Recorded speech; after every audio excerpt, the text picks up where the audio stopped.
Irradiación de cualidades y de principios. Traslademos este florecimiento de una nueva dimensión a la que se produce a partir de la presencia, a lo largo de la historia de la humanidad, de organismos que han vehiculizado cierto tipo de cualidad mucho más potente en la que se han embebido otros humanos que han permanecido en su radio de acción. Enfatizo mucho esto porque nosotros valoramos las formas. Cuando hablamos de grandes maestros, parece que lo importante fueran las enseñanzas que imparten. Sin embargo, estas son algo totalmente secundario en cuanto a la vibración que han irradiado y los ambientes que han creado. Comentario. Si no volveríamos al nivel acumulativo de la actividad autocentrada. Eventualmente esas enseñanzas, esas formas, traen cualidad, traen vibración, pero con un inevitable descenso de la dimensión. En el nivel de la inspiración, este organismo no solo captura vibraciones sutiles e irradia y construye, sino que además fija en la Tierra vibraciones de otro orden, las logran anclar vibratoriamente. En este nivel de la inspiración, podemos decir que la acción de este organismo humano responde totalmente a las vibraciones que están más allá del humano, es decir, no tiene acción personal. No quiere decir que no tenga acción personal del tipo tomar el colectivo, sino que lo que informa la dirección de su existencia es la respuesta vibratoria a otro nivel. Es importante visualizar que esto no implica que la persona esté enterada de lo que tiene que hacer, ya que eso significaría tener la forma clara del diseño, representada en la conciencia. Nosotros tendemos a sobrevalorar la autoconciencia como techo del proceso. Es necesario comprender que hay procesos mucho más sutiles y evolutivos que no pasan por la autoconciencia, o que, justamente, es fundamental que no pasen por la autoconciencia. Comentario. Es difícil representar una vibración que se manifiesta, pero no se fija en formas. En este punto no puedo dar ninguna explicación que satisfaga el anhelo de forma. Los organismos más dinámicos son capaces de fijar lo que podemos llamar principios en la Tierra. Por ejemplo, Buda. Buda fija un principio, un tipo de vibración que generalmente asociamos con su enseñanza, pero que es mucho más profunda y relevante que su enseñanza. Comentario. Buda fue pasando diferentes planos. No llega a fijar esa vibración espontáneamente. Es una metodología atravesar zonas de captura hasta poder llegar a esa vibración. Lo que es espontánea es la irradiación. Para que se produzca esa irradiación, tiene que haber un tipo de organismo con un grado de integración suficiente como para responder y resistir a ese tipo de vibración. Tiene que ser un organismo desde el principio muy peculiar para poder vehiculizar una vibración tan alta. Comentario. En Buda fue espontáneo, y ahora nosotros estamos tomando los conocimientos que tomaron forma en Buda. Una cosa es, y esto sería fraseología esotérica, el hecho de que penetre en el campo vibratorio de la Tierra, una vibración nueva que queda anclada allí, y pueda entonces circular en el campo vibratorio de la Tierra, modificándolo y haciéndose más accesible para los organismos de menor grado de integración. Y otra cosa es que irradie una cualidad que opera potentemente sobre los discípulos de Buda, que a su vez distribuirán esta cualidad hacia otros, que eventualmente se podrán diluir o no, pero que ha producido un efecto. Por ejemplo, el efecto perro, risas, no en el sentido de que transmite su budicidad, sino que activa el potencial. La budicidad activa un potencial en el discípulo, y esto no quiere decir que el discípulo se vaya a convertir en Buda, como tampoco quiere decir que el perro se convierta en un humano, sino que el permanecer al lado de ese tipo de organismo activa un potencial particular. Comentario. En India se creman todos los muertos, excepto los grandes maestros, porque dicen que por años siguen irradiando vibración que ayuda a los demás. Comentario. Enseguida se nos representa a alguien superior que es capaz de captar una vibración más sutil y de transmitirla, pero quizás es el conjunto de organismos el que agota un nivel y necesita de alguien que capture otra vibración. Una discriminación analítica de esto que estás comentando es muy compleja de realizar. Creo que lo importante aquí es que existe una dinámica que hace posible a Buda, es decir, la aparición de un cierto tipo humano que pueda tolerar esta vibración, de un cuerpo o cerebro que vehiculice esa vibración. Esa vibración eventualmente está, pero no se la puede anclar, y la evolución genera el tipo de cuerpo capaz de vehiculizarla, pero a su vez podemos decir que también ese tipo de cuerpos es solicitado por la vibración. Aquí hay un juego de ida y vuelta, porque hay una vibración que está actuando en cierto nivel y que metafóricamente trata de penetrar en los niveles más profundos, porque eso hace a su inherente creatividad. Comentario. ¿Y el discípulo? Podemos decir que se trata de organismos dentro de este proceso global que están ligados a esta vibración. Aquí uno, separativamente, imagina que Buda es una cosa, y los discípulos de Buda son otras. En un plano esto es cierto, pero en otro plano se trata de la trama que hace posible la entrada de la budicidad, que está conformada por una cantidad de organismos de diferentes niveles, como para poder penetrar, fijarse y luego distribuirse. Comentario. También es cierto que son ciertos organismos y no otros. Parece que hubiera algún tipo de historia individual en los organismos que hace que algunos sean responsivos y otros no. Por supuesto, pero ¿a qué llamas historia individual? Existe evidentemente una particularidad, una peculiaridad, pero cómo connotamos esa peculiaridad es otro tema. Comentario. Digo que algunos perros generan más devoción que otros. Sí, es correcto, pero te lo voy a balancear con un ejemplo. Los tejidos embrionarios son indiferenciados. El embrión nace con tejidos de un nivel de indiferenciación y más tarde desarrolla 3 tipos de tejidos que van a dar lugar a otros múltiples tejidos posibles conectivos, óseos epiteliales, etc. Cada vez que en el embrión aparecen las 3 primeras células diferenciadas, respecto a todo lo anterior, hay una peculiaridad. Son esas 3 y no son las otras. Sin embargo, es el proceso global el que las hace emerger, y no el mérito personal de esas 3 primeras células. Comentario. Y se puede creer que es al azar. Estoy haciendo un esfuerzo para balancear las decodificaciones que están teñidas por el pensamiento autocentrado, y lo que puedo hacer solamente con analogías provenientes de lo biológico o de lo global que podemos ver. Desde la actividad del pensamiento autocentrado, es incomprensible la presencia de un proceso global por detrás. Por supuesto, en este proceso global emergen singularidades que tienen su dramática singular, que es absoluta desde ese punto de vista, pero que responde siempre a procesos globales, no a un acto de voluntad individual. Toda comprensión basada en la acción de la voluntad está teñida por el milenario condicionamiento social y religioso de tipo moral. Por cierto, dejemos esto abierto, está en lo básico de lo que quería transmitir, la inercia del torrente. Lo que quiero mostrarles es que Buda entra en la memoria colectiva, activando todos los arquetipos ligados al maestro dentro del torrente, que son arquetipos anteriores a su presencia vibratoria. Es decir, más allá del principio búdico que él ancla, más allá de la irradiación cualitativa y de la forma verbal de su enseñanza, que trae una cualidad que es inevitablemente fragmentada por las palabras. Buda entra en el inconsciente colectivo de la humanidad, entra en el torrente, a través de un cierto arquetipo, de una cierta forma que permite asimilarlo o con la que el inconsciente colectivo lo asimila, que es la del maestro. No es la del Salvador, sino la del maestro iluminado que responde a una cierta corriente evolutiva y a una cierta tradición colectiva.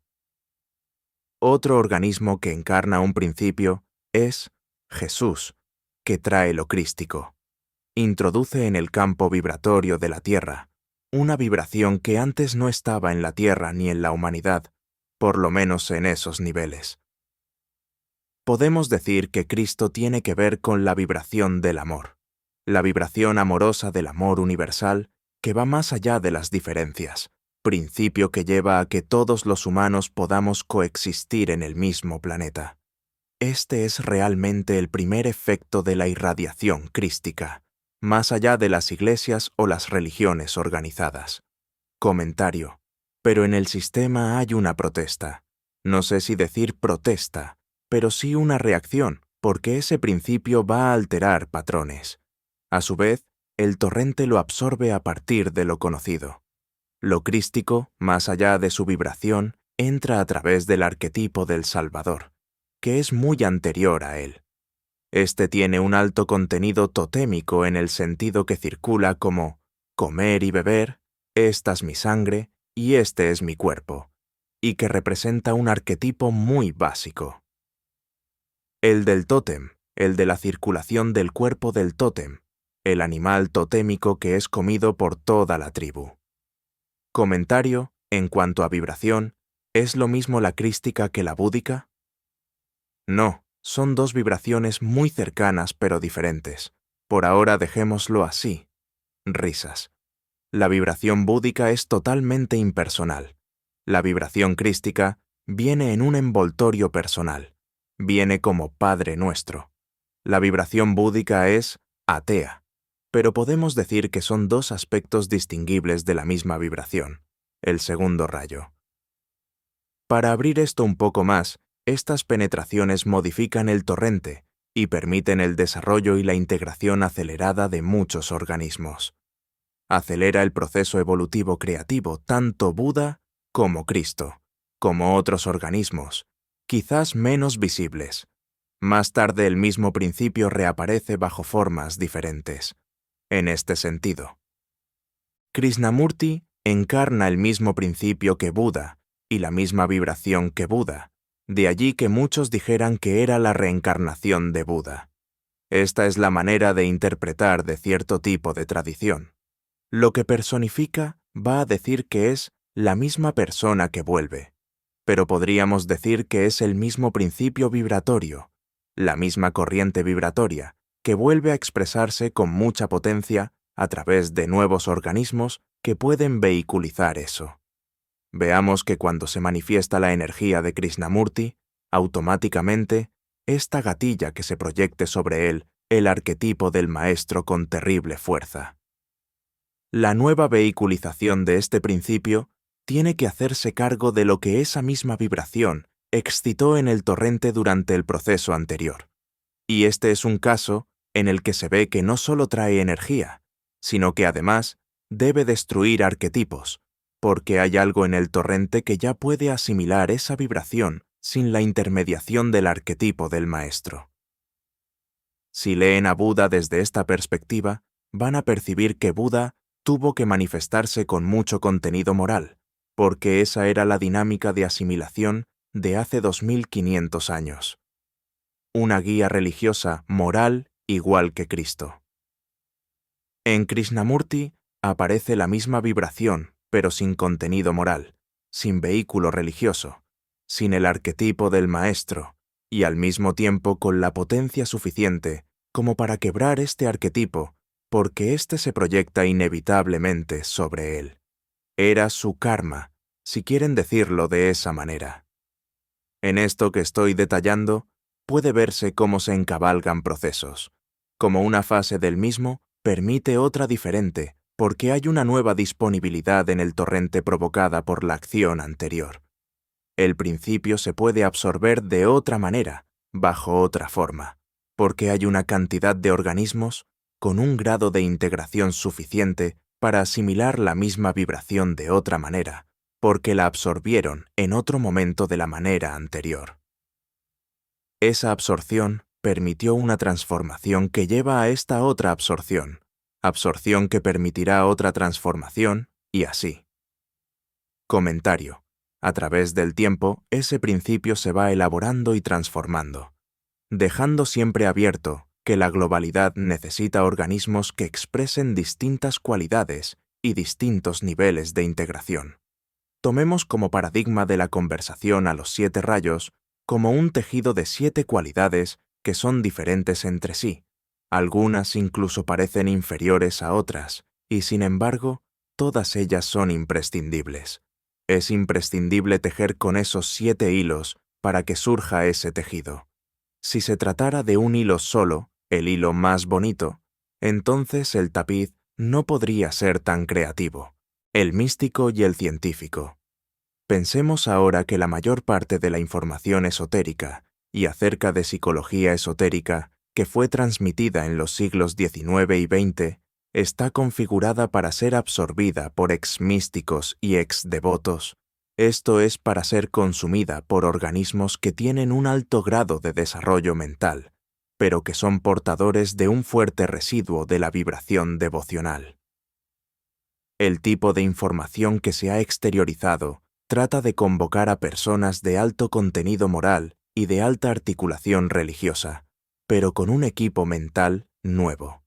Por eso se subrayan ciertas líneas de información que son congruentes con las expectativas de ese organismo que está condicionado como místico, como devoto, y que tiene un equipo mental mucho más complejo que el de un devoto debido a la época, pero que sin embargo tiene una dependencia de devoto y no podría absorber algo que fuera demasiado contradictorio con su estructura devocional. De allí que la mayor parte de la literatura esotérica tiene mucho que ver con lo personificado.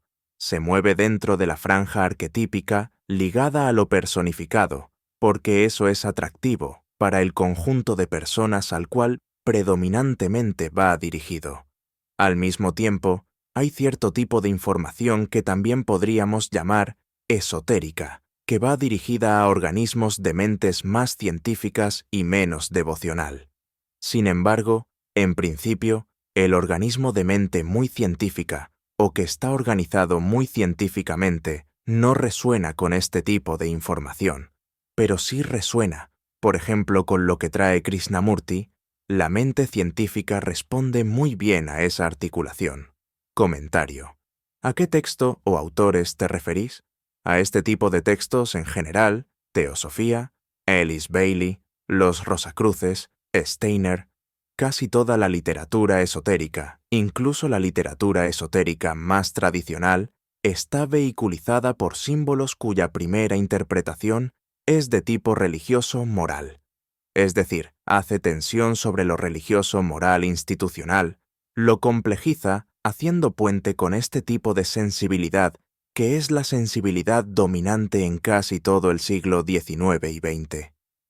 Podríamos decir que estamos en un momento evolutivo en el que existe la posibilidad de una integración de organismos que sintetizan tanto al místico como al científico, o tanto al devoto como al científico.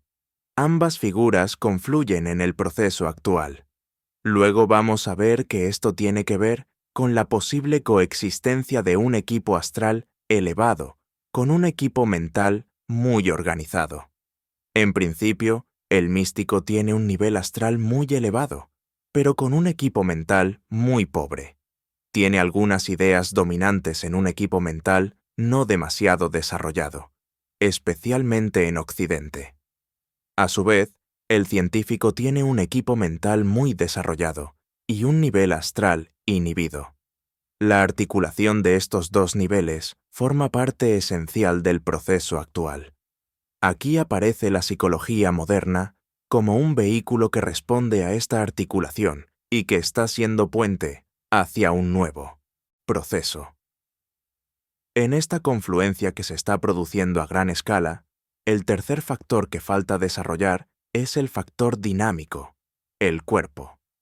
No es nada fácil para un organismo con un astral muy sutil y un equipo mental muy organizado tener al mismo tiempo un cuerpo de alta vitalidad y respuesta sensorial. Comentario. En el ejemplo que diste del fútbol, decías que el alejarse permitía estar en contacto con la alegría de uno y la tristeza de otros. ¿Podemos decir que aquí la clave es también alejarse? No usaría la palabra alejarse, Se trata de no reaccionar al estímulo habitual. Alejarse insinúa represión, mientras que lo que queremos decir se refiere a reaccionar de otra manera, porque la reacción habitual está saturada. Pero sin duda, sí tiene que ver con una estructura más compleja, con un proceso de integración. La psicología moderna apunta evidentemente a producir en los humanos una nueva integración. Comentario. El nivel del cuerpo vital tiene que ver con no asustarte del nivel más instintivo. Sí, que aquellos otros dos niveles puedan coexistir con un cuerpo muy vital. En principio, para poder desarrollar esos dos niveles, hubo que desvitalizar el cuerpo. Comentario. La vitalidad está conectada con la parte instintiva. La vitalidad activa la parte instintiva. Comentario. Es necesario un cuerpo que soporte una fuerte carga vibratoria. Sí, en principio, tanto el místico como el científico tienen una baja vibración corporal. Comentario. ¿Sería otro místico diferente al devocional histórico? Singham. Comentario. El devocional histórico respondía al sexto rayo, ese otro místico. ¿A qué rayo responde? Mi intención es llegar a enhebrar todo el proceso, místico y el científico, y eso lo haremos la reunión que viene. No obstante, te diría que ha habido un predominio de la sexta cualidad. La entrada crística ha potenciado cierto tipo de vibración que hace que existan una cantidad de organismos, no solo a través del cristianismo, sino por otras religiones devocionales. Pero a su vez, ha posibilitado que aparezca un principio mental muy potente. Ahora comienzan a haber muchos organismos que poseen esta doble cualidad, místico, científicos. Estos organismos están pasando por un proceso de integración y tienen que integrar en principio mente y emoción. Están alquimizando el sexto rayo con otros rayos, influenciado por la presencia de energías nuevas, en dirección a la preeminencia del séptimo rayo. La idea es reconocer que ha cambiado el clima vibratorio, y este nuevo clima vibratorio hace que no crezcan con tanta potencia como antes las semillas devocionales, sino que se desarrollan más rápidamente las semillas de otro tipo que tienden a ser más integradas. Esto es el pasaje del sexto rayo al séptimo. Ahora, cuando hablamos de sexto rayo en el místico, esto hace a la estructura de personalidad, al organismo que tiene un astral dominante, organismo que tendrá, a su vez, que desarrollar un principio mental potente, integrándose para poder responder a otras vibraciones. Psicología moderna y esoterismo. Vamos a cerrar nuestro encuentro de hoy. En principio decíamos que la psicología moderna florece por la necesidad evolutiva de enhebrar e integrar ciertas estructuras dominantes, masivamente, algo que solo se hacía en las escuelas iniciáticas en los llamados misterios menores, pasa Meriam a ser colectivo, público y absolutamente no esotérico. Uno podría decir que hay un organismo científico curador, que es Freud, que abre un territorio, y hoy tenemos múltiples organismos, con características diferentes que desarrollan variantes de esto mismo. Uno podría pensar que Freud, Reich, Jung y otros forman parte de una misma estructura u organismo vibratorio, en el sentido que la vibración dominante se articula a través de ellos con matices diferentes y desarrolla, en niveles mentales concretos, teorías que son complementarias y que se siguen abriendo. Uno puede pensar que el desarrollo de Jung es el que se articula mejor con los simbolismos esotéricos más cercanos a los místicos. Es decir, por un lado, hay una vibración que exterioriza la psicología en la dimensión científica para producir un cierto proceso de integración, y a su vez, esto atrae a organismos que tienen una articulación ligada a lo esotérico, con lo cual comienza a producirse una confluencia entre psicología científica y psicología esotérica, aún confusa y que tardará muchos años en plasmarse, y es mejor que tarde muchos años. Comienza a producirse este encuentro, distintas modalidades de lo esotérico son atraídas por distintas líneas de lo psicológico, y la psicología junguiana es la que a priori parece más congruente con lo esotérico. Sin embargo, diría que lo es con relación a un contenido simbólico muy ligado a las imágenes, que es la manera en la que el místico procesa lo esotérico. Reich Lowen desarrolla una manera distinta, más ligada a lo vibratorio, y allí confluyen los que están más ligados a la percepción esotérica de los centros de energía y del Hatha Yoga. Aunque no parezca, Lacan representa una articulación muy esotérica en el plano mental. Lo que muestra es el condicionamiento, no de las imágenes, ni de la complejidad del mundo astral, sino del lenguaje mismo, el condicionamiento mental, y por eso es mucho más abstracto. Así, por ejemplo, atrae a personas más ligadas a la cábala. Las neurociencias que ponen el centro en el cerebro, en la dinámica física del cerebro, atraen mucho a los que tienen que ver con Krishnamurti y con ciertas ramas del budismo Abhidharma.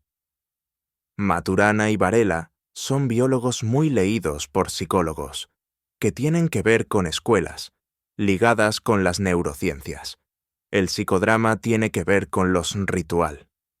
Podríamos hablar de otros desarrollos, pero lo que me interesaba mostrar es este árbol que penetra desde los científicos y se divide en diferentes ramas con distintos matices, aparentemente contradictorios, cómo la vibración necesita diferenciarse en distintos aspectos para absorber la complejidad del torrente para que pueda ser apetecible y funcional a organismos de distintos niveles de integración y cómo al mismo tiempo atrae a distintas vertientes de lo esotérico para que surja una síntesis y así una psicología más compleja. En verdad, la posibilidad de que exista una psicología esotérica teórica es un contrasentido, y por eso esto solo puede ser un proceso en el que se desarrollan distintas experiencias de aproximación, es decir, un proceso muy largo para el cual no sería nada bueno que apareciera tal psicología esotérica teórica, porque no sería vibratoria, sino que estaría prematuramente definida en el plano de la forma, con lo que estaría generando, inevitablemente, fuertes distorsiones. Esto es muy importante de visualizar. Muchas veces el proceso evolutivo no satisface los anhelos triunfalistas más sistemáticos. A veces uno quisiera la hegemonía de una visión o el surgimiento de algo claro. Comentario. Y eso responde al anhelo de apropiación. Hay un denominador común de casi todas las psicologías del tronco occidental, la ausencia de cuestionamiento del yo. Son todas las psicologías centradas de uno modo u otro en el individuo. Comentario. No es así en Lacan, salvo Lacan y las neurociencias que en este sentido son desarrollos psicológicos más impersonales. Sin embargo, son unilaterales respecto a este proceso. Entonces, no hay en la teoría psicológica moderna una clara indagación en el proceso del pensamiento, en cómo el proceso del pensamiento y su creación, el yo, es solo un nivel de vibración de lo humano y no la estructura fundamental de éste.